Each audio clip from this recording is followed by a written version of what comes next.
Hey, everybody out there in YouTube land. How are we doing today? Man, I hope y'all are having a great day. It's a beautiful day here in North Carolina. Weather's gorgeous. Everything's starting to be green and alive. I love this time of year.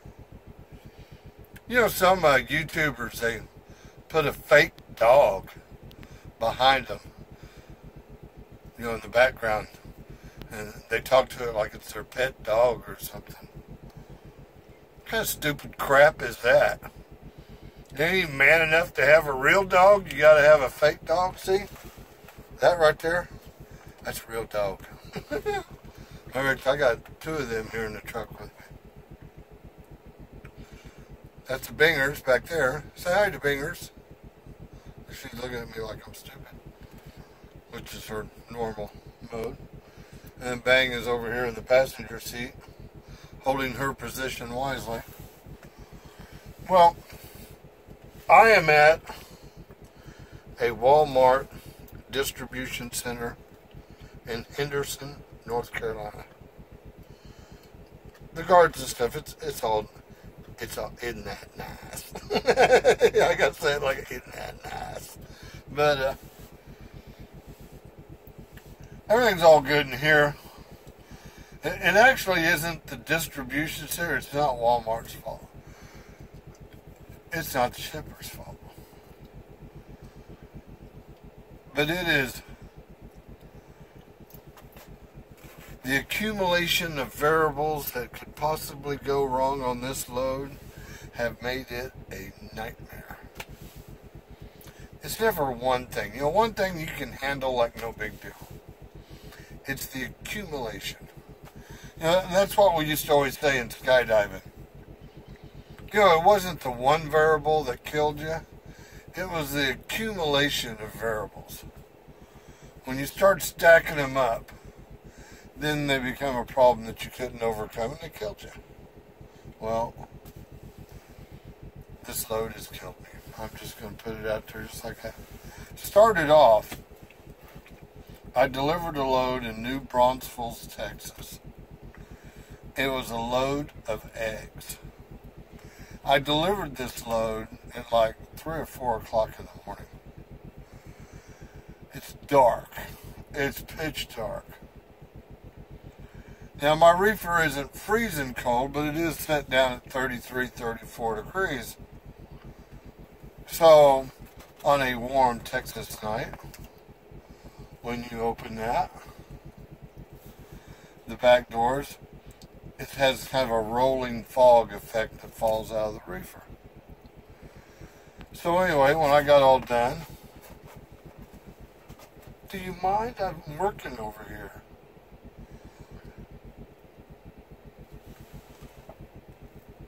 Anyway, the distractions, really. So when I get done loading, I get my paperwork. Paperwork's folded in half. I open it up, I see the signature and everything, it's all good. I've got everything I need. I'm off and going, right? I get out to my truck, I pull forward.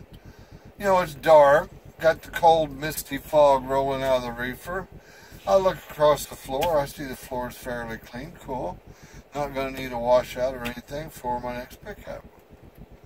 Off to Dallas, Texas we go for a pickup. I get up to Dallas to do my pickup, and they assigned me a door.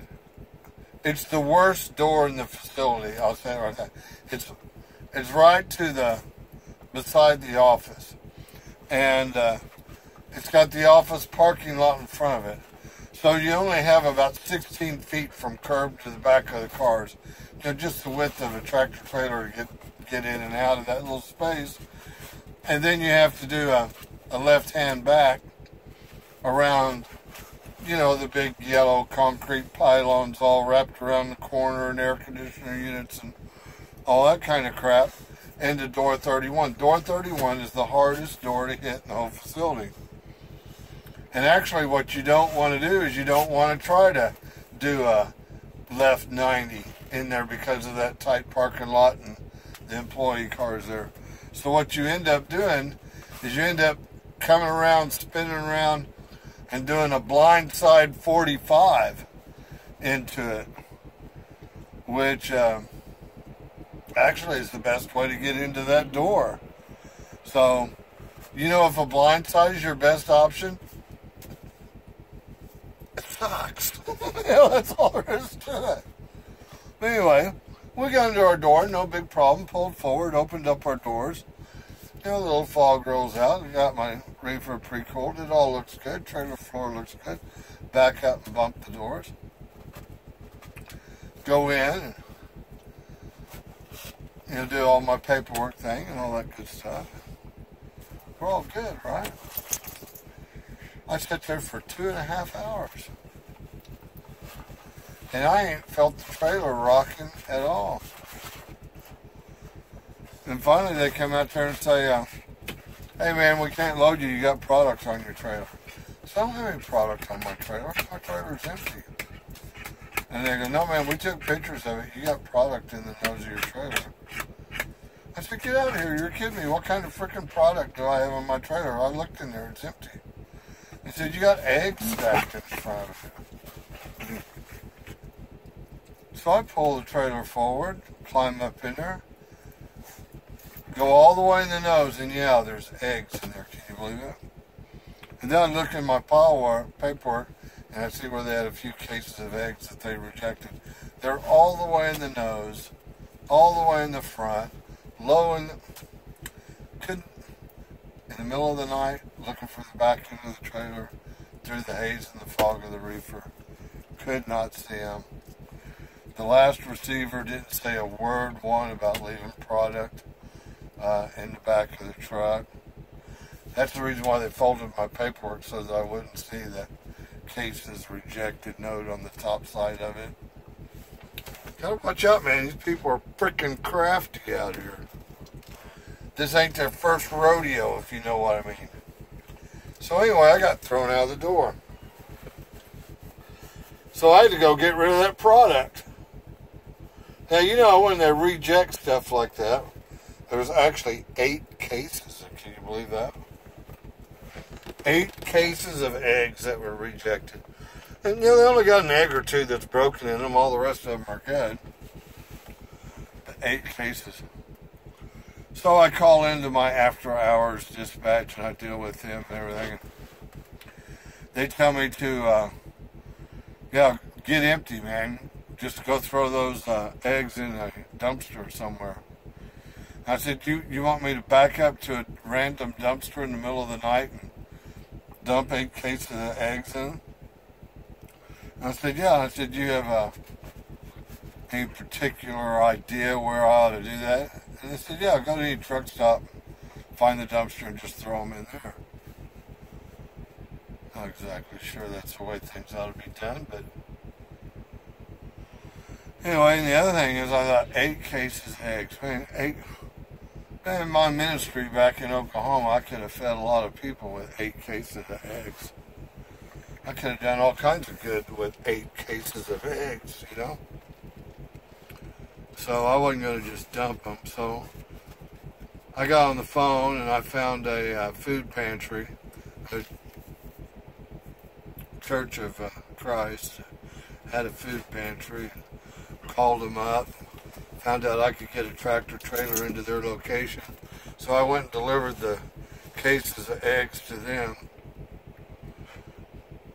And then went over to a Blue Beacon and got a good washout. And then come back, and finally I got guy's got a jarhead plate on the front of that truck. But finally got loaded. And then off to North Carolina we went. By the way, the countryside is beautiful through the south. Man, I stopped at America, Texas Best, and got some barbecue. You probably saw the video. Man, I still feel like a fat boy. Man, that was good eating. I didn't have to eat so much of it, but yeah, I did. I just did. Anyway, I think I ran out of barbecue, something like yesterday or whatever. So now I get up here. I knew I was going to have problems because I'm coming into a Walmart distribution center, and you know when you come into Walmart, you have to have an appointment. I mean, they're so stickler about it. You can't even show up more than an hour before the appointment. They prefer you to show up 15 minutes prior to the appointment. And if you're a half hour or an hour late, you can forget it. You're going to have to reschedule. They're just real freaking picky that way. But anyway, I got up here all on time. Everything's good. But since we got loaded a day late in Dallas, I need to have a dispatcher call and reschedule my appointment for getting here to this distribution center. And the last email I got on Friday before, I'm going to have a real hard time not calling him an asshole in this video. He sent me an email that said, I haven't heard anything back from Walmart. Just show up at the gate and check in when you get there. It's a Friday night. You know what that means. Walmart's going to throw me out. And I'm not going to be able to get rescheduled or nothing until Monday morning. Which, by the way, it's Monday, folks. As a matter of fact, the appointment I finally got here anyway, so I actually sent the dispatcher a nasty email. I told him, I said, hey, dude, I tell you what, I'd like you to know exactly the type of situation you left me in when you took off for your home time this weekend. You knew dead-gum well I wasn't going to get unloaded this weekend. So, to simulate the whole thing so you know what it feels like, why don't you just sit there in your desk for the next 72 hours? Don't go home, don't leave, don't do anything. Just sit there in your desk, sit there at work for 72 hours. Don't worry about it. We're going to pay you for 8 hours at half your normal rate. And then come Monday morning, we'll have a talk about it to see if you're going to do this for another day or two. So why don't you get back to me on that? Tell me how that goes for you. Yeah, that was the email I sent him. And he come back and forth, and we went back and forth, and yeah, I was pissed.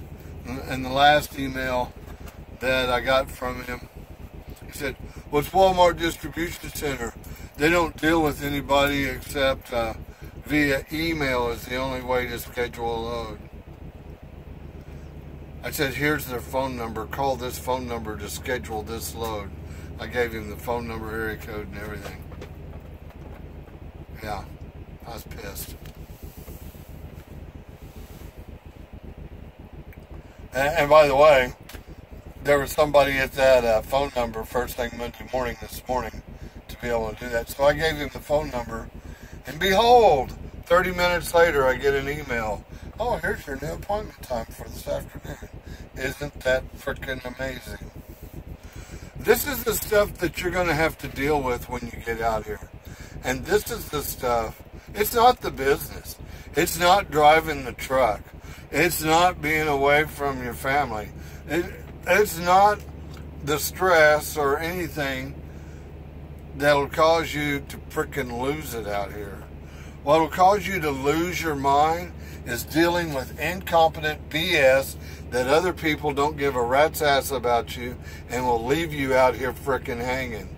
That's where you lose it. And this is the reason why I say you do 1 year as a company driver, 2 years at the very tops, save every dime you can, buy yourself a truck, get underneath your own authority, and go out there and make a good living. Because as long as you're a company driver, you're basically going to be sniffing up somebody else's ass. Sorry, but there ain't no other way to say it. I might as well say it.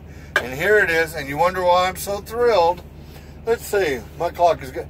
43 hours and 21 minutes I've been off duty. 43 hours. 43 hours and 21 minutes. Let the glory sink in for a moment.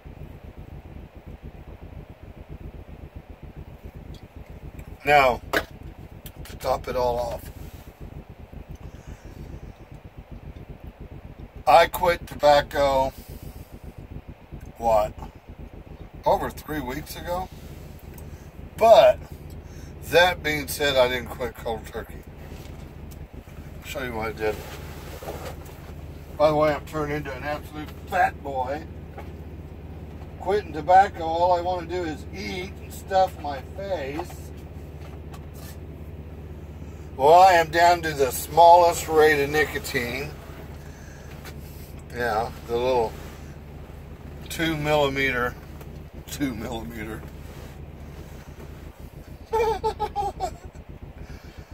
Yeah. Shoot you in the head with a 2 millimeter.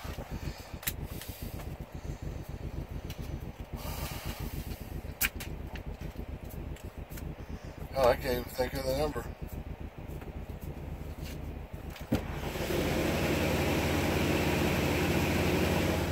See, I was going to say something smart ass to that old boy. But he was too quick. He got away. So anyway, I quit the tobacco over 3 weeks ago. And I've been weaning myself off. I've been dipping a can of tobacco for a day for over 40 years. My nicotine addiction is equivalent to 15 packs of cigarettes a day. So I'm going to tell you right now, when I go cold turkey off of tobacco, I become it. Not only do I become the world's biggest asshole, but I become extremely violent. And if you know anything of my past, I am a well-trained warrior. I do have a skill set that probably not real happy to have. And when I get into a nicotine withdrawal, I literally just want to pinch somebody's head off at the neck. So,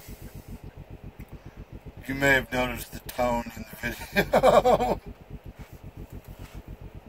But I am down to the very lowest dosage of nicotine.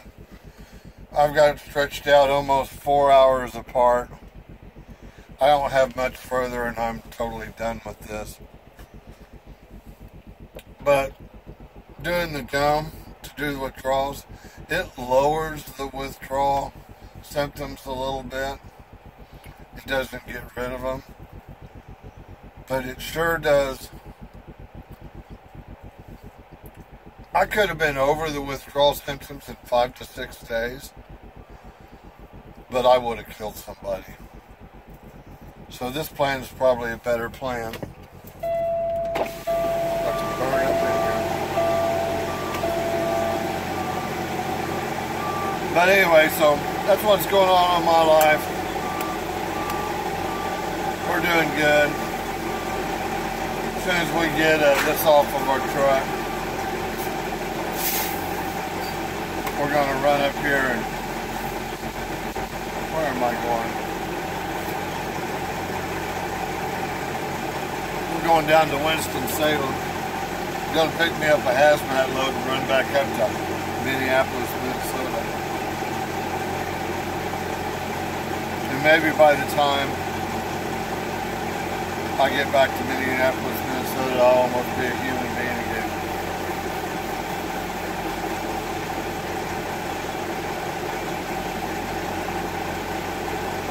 Well, that's my update. That's where I'm up. Y'all have a great day. God bless each and every one of you. Whatever you do out there, don't follow my lead. Be kind to each other. Bye-bye.